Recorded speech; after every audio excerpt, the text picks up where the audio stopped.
Got it. All right, here we go.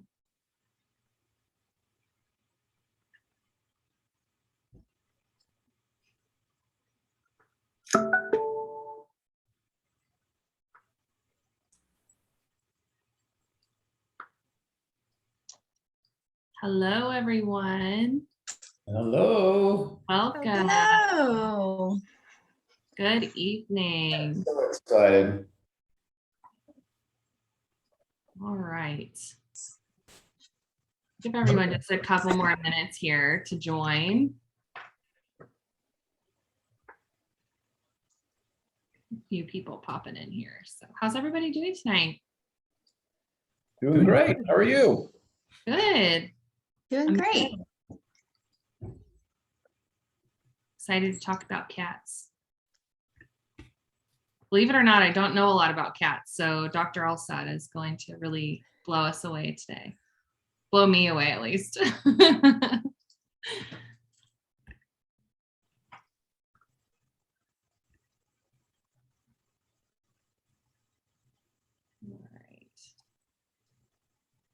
Just a few more minutes here.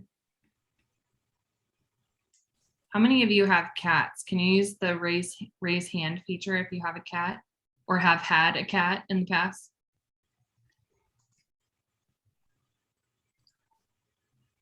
I guess George has had 2 cats. Looks like. Yeah. I did it wrong. I like the way you did that. That was cool. I waved, I think. I'm definitely not going to embarrass myself by listing the number of cats that I've had. So That's too funny. All right. We've got a few more people trickling in here, so we'll give everyone just another minute.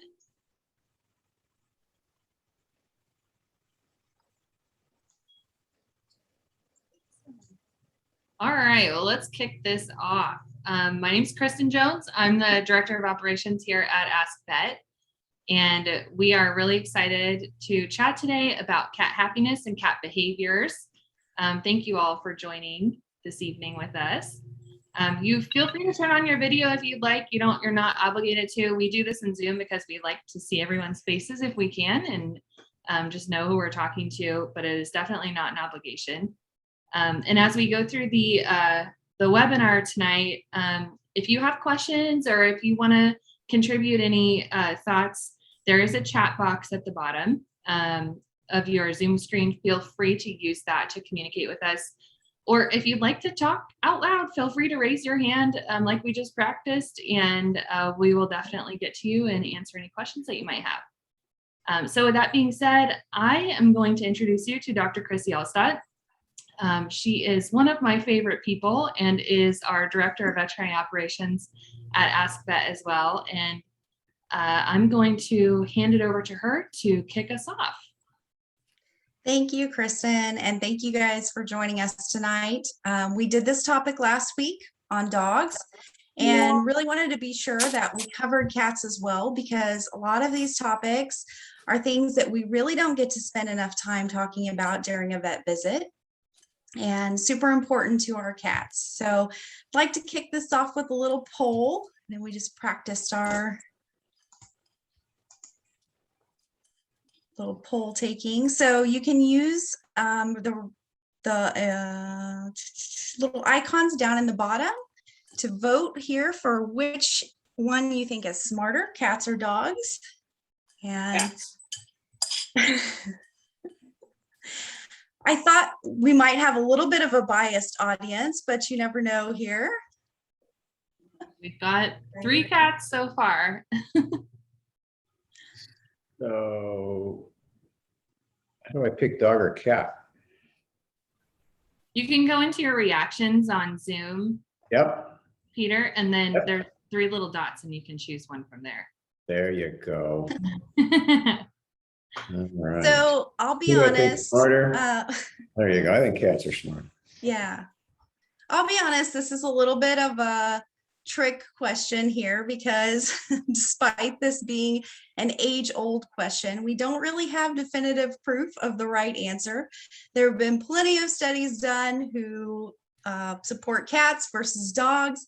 But like I said, I figured we'd have a little bit of a biased audience.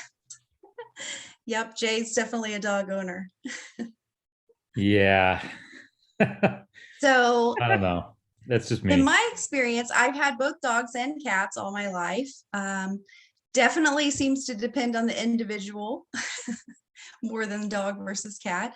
But I will say that cats do seem to be a little bit more complex or mysterious sometimes. So that can mean that it's a little bit difficult for us to understand their behavior. So hopefully tonight we can help shed a little light on that for you. And I'd like to start that off with talking about some vocal cues. So not all cats are super vocal, but some do at least a little bit of their communication this way. And some cats are extremely vocal and talk constantly and even drive us crazy. Siamese, for example, are known to be one of the really big talkers that will just chatter all the time. And so really knowing what is normal for your cat is a good baseline to help you understand if there's any change in their health or happiness. So starting with meowing, it's one of our most common vocal cues that we get from our cats. And interestingly enough, most adult cats don't meow at each other. So kittens will usually meow at their moms, but adult cats have really adapted the meow as a special form of communication to talk with their humans. And this is usually the primary vocal cue that cats will use to communicate their needs to us. So while that sounds super sweet and endearing, excessive meowing can be a little bit annoying. And it's really the number one way that our furry friends will train us to do what they want us to. So as I mentioned, usually their intent is to get food. And if we don't cave in, they'll get pretty persistent about that. So something that can help prevent this is to get them started on a schedule early on in their life so that they know when feeding time is, and that can go a long way towards curbing that behavior, and it helps to prevent them from excessively begging, therefore being overfed and having a little bit of excess weight gain. So this is also something that if your cat is already doing this, or maybe, for example, if you're trying to implement a new diet plan, it can take a significant amount of time and even willpower to resist this and retrain your kitty. So this is definitely an area where your veterinarian or your care coach can help you set up and implement a plan to walk through this. Because trust me, you're not the only one being stalked by your cat. So don't feel bad if you are. We're here to help you with that. One exception to this would be if your cat suddenly adopts this behavior or even moves more into the yowling, where it's more of a long, drawn out, even urgent sounding meowing. This can be a sign that maybe there's an underlying health issue going on and should definitely prompt a conversation with your veterinarian. And sometimes with the yowling, it can be that this happens in cats that maybe aren't spayed or neutered. And so it can be a little bit like a mating call.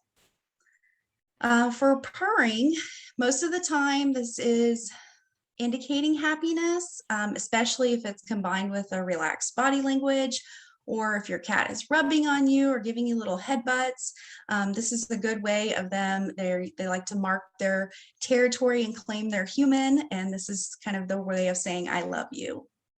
So again, there are sometimes cats will use this as like comfort. It doesn't always necessarily indicate happiness. So they can be coping too. So looking for other changes in your cat's behavior, like how they're eating and those sorts of things can help you clue you in there on if it's happiness or not. The chirps and chattering are usually more like little quick bird-like sounds, often a call to action, or if they're on the hunt or want a greeting or want attention, can sometimes be a request for food as well. My kitty likes to do this chirping and chattering when he knows it's mealtime and he's running to the kitchen to be fed, and he combines that with the little vibration of his tail and just gets all excited. And so that's a pretty common thing that we see with that. Most of these sounds, as I mentioned so far, usually are signs of happiness, but in the higher pitched tones, that's usually where it's at for happiness. But in the lower pitched tones, sometimes that's expressing more frustration or unhappiness. And then lastly, moving into the hissing and growling, obviously that's pretty universal. I'm not happy, and that's usually a good indication that you should give your kitty some space and back away at that point. What really helps is going to be pairing these vocal cues with their body language and helping you figure out whether they're happy versus stressed. So we're going to move into that. Here's a little example of, at first glance, this cat looks really cute and comfy in his little outfit. But if you really look at this cat's body language, especially what he's saying here in the face, he's actually saying, I may seem calm, but in my head, I've already scratched you 3 times. So this brings up a good point, though, that not all unhappy cats are immediately going to react to something or have a dramatic reaction. So some cats just kind of go into hiding mode, and there can be a little bit of a slow buildup to a reaction. So it's common that people may think after there's some kind of aggressive behavior that it just kind of came out of nowhere. But usually if we could replay that situation, there were some warning signs. And here's a few that we can look at. This is a quick comparison of relaxed cat versus stressed cat. So the soft face, ears forward, pupils almond shaped, and eyes wide open. The face really has a lot of cues that we look at. And the tail nice and relaxed and away from the body, and relaxed musculature and fur. So a couple things to note here with the tail, that sometimes in cats that are scared or afraid, it may still be away from the body, but if it's straight and bristled like a bottle brush, that's not relaxed fur, right? So that can be an indication that they're afraid of something. And then with the eyes on a relaxed cat, obviously if they're sleepy or just chilling out, then they may have a little bit closed eyes. And so just looking at the rest of the cat's body language to tell how they're feeling is going to help you with that. One thing to try on that is that when the cats are relaxed like that and sleepy, a little bit of a slow blink is considered a kitty kiss. So this is something you can try with your kitty and see if they return the blink to you, which they often do. And so then they would have just given you a little kitty kiss.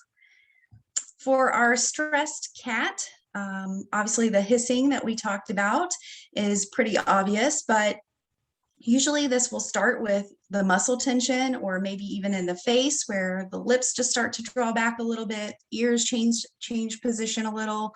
The pupils will get more round and dilated, and their eyes narrowed, tail tucked, and just that muscle tension in the body. So signs of pain are going to be a little bit more subtle sometimes. So I wanted to just go through a few of these to help us look at that. So most cats are not really dramatic. Illness in cats doesn't necessarily mean coming home to a trash can spilled out all over the floor with vomit everywhere like we may see with our dogs. So really, the more you observe your cat in these different aspects and make note of their regular behavior is going to make it easier for you to spot some of the really subtle changes. So a few that I'd like to call out are one, first with eating. We like to address cats that are not eating much more urgently than dogs. And this is because cats tend to have secondary issues a lot sooner than dogs do. So if you have a cat that's not eating for really a day or more even, that's considered urgent and would warrant an exam with your vet right away. Next, hiding. Again, we talked about how these can be pretty subtle changes. So hiding behavior is a good example. Most cats are pretty consistent with their behaviors and interactions. And some cats may always be more independent and off on their own, whereas there are others that are kind of always underfoot and seeking your attention. So if you have that cat that does usually greet you at the door as soon as you come home, and instead they're hiding under the bed, then that can be an early warning sign that your cat's not feeling well. So with grooming, cats are really fastidious groomers. So they spend a large part of their day combing their little hairs and making sure that they're all in place and clean. So if you start to notice that your cat looks a little bit like they have unkempt hair, or maybe they have some mats on them, that would definitely be a cause for concern. And last but not least, elimination. It's the other one I wanted to go through. This is a really big one. So inappropriate elimination or going outside of the litter box is one of the top reasons that cats, unfortunately, are relinquished to shelter. So it's just a big deal. There's a lot of different causes for this change in behavior, and sometimes it can be pretty difficult for us to sort through everything to figure out which thing is causing it. And that's why pet parents can get discouraged with this one. First, though, for like if there's a sudden change for your kitty, talking with your vet to rule out urgent medical issues like infection or urinary blockage, that's going to be recommended right away. And then after medical causes are ruled out, we really dive into more behavioral or environmental causes to try to sort that out. So this can be anything from changes in the type of litter, changes in the litter box, not enough litter boxes, or even adding pets or people to your house. So stress for kitties can look different for different cats, and they're going to have different thresholds for that. And it can be something that is also a little bit subtle. When there are a lot of common causes that we can help you address. So just keep in mind that the longer the behavior goes on, the harder it can be to correct it because it can become a habit. So seeking help from your veterinarian or your care coach early on is going to be really important to stopping this behavior. Hey, Chrissy, my son's cat hides under the bed like all the time. It doesn't seem to be any different one day to the next. Is that just a habit? Could be. Some cats really like to be on their own all the time, or want a lot more.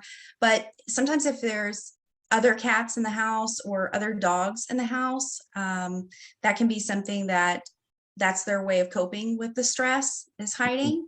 And that if we look at the environment as a whole, there may be changes that we can make to try to change that behavior. So usually what we do is go through, we kind of have a checklist of things that we'll go through and look at, how many litter boxes are in the house. Does your cat have places to get away? Sometimes there's other cats guarding the litter box or guarding the food bowls, or things that we may not always pick up on. And so that's why I say it can be a little bit tricky to try to figure out exactly what the cause of that may be. Yeah, that all makes sense. Thank you. Yeah.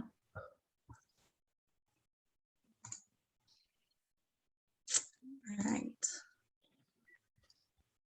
So the next point I'd like to go through is daily enrichment. This is one of the really important tools that you can use for increasing your cat's happiness. So, and it can help us prevent some of those common behavior issues like aggression or inappropriate elimination. So,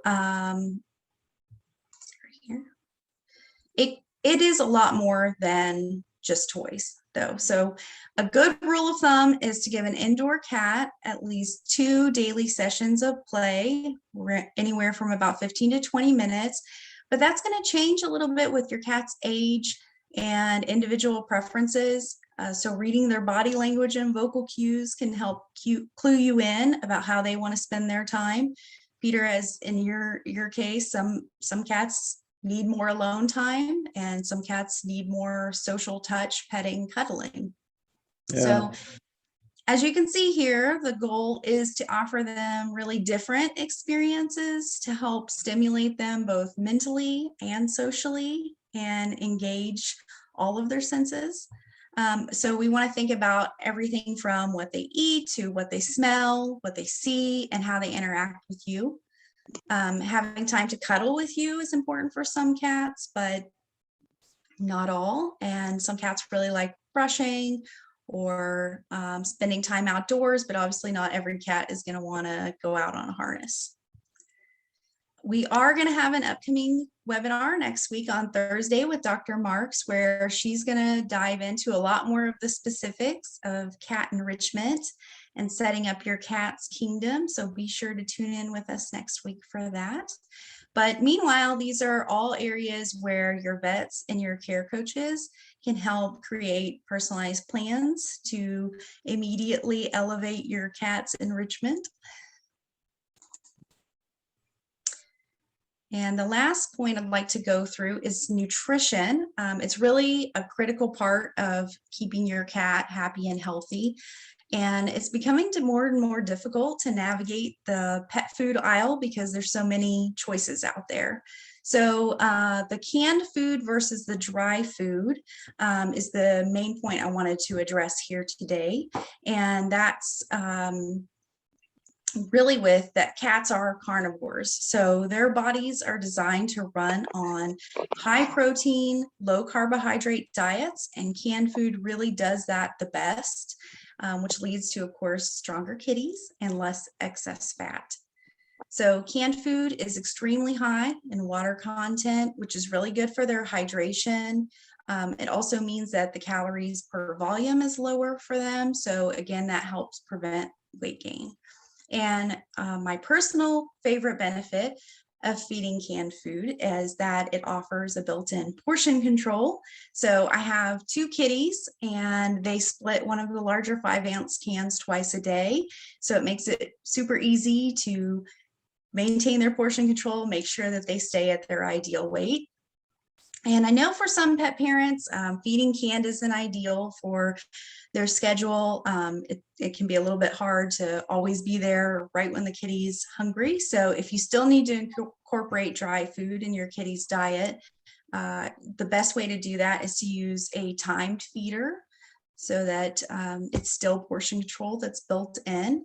And the other thing that you can do is increase their hydration by adding a little bit of water into the kibble at each meal, or incorporating a water fountain in your house to help encourage your kitty to drink more. All right.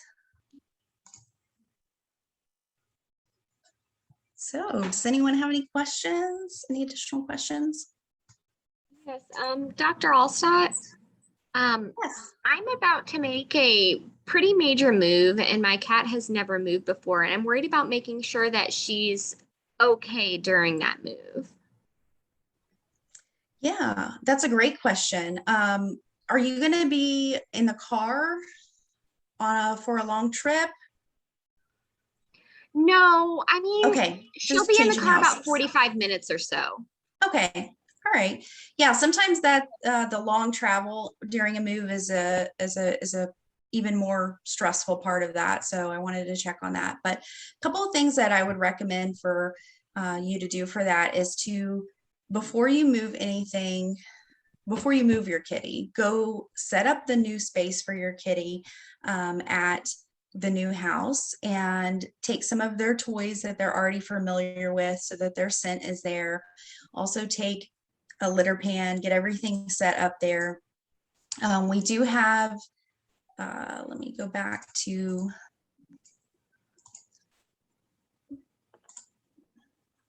this product here, Feel Away. Using a pheromone scent really helps. So these can be like sprays or plug-in diffusers that you can put in the area. And this really helps to calm cats and makes that transition for them. So I would recommend putting a diffuser in the area and then putting the spray around.